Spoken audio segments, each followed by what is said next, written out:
Nazdar! Nazdar! Hele, tak co bude s tím videem? Máme natočit video pro Hejnice, reklamu, nějaký spot. Tak, co budeme dělat? No, už tam jedete po třetí, ale já jdu poprvé. Ale prosím tě. Tak to natočíme rovnou, ne tady? No hele, proč ne, že jo? Všechny kapely se na to připravují, my to tady točíme spoty. Jistě. Tak proč ne? A co si dáte na ty busty teda? Hořčici. Kečupe. Já taky.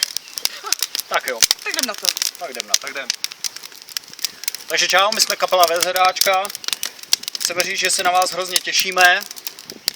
Letos už po třetí. Já poprvé. Nesmírně si toho vážíme, že jste nás pozvali. A vůbec bychom si měli vážit všeho.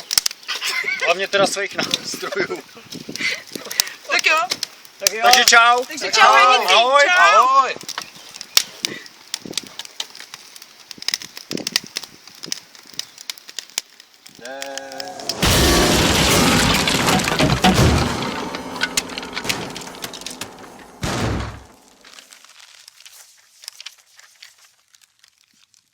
To famo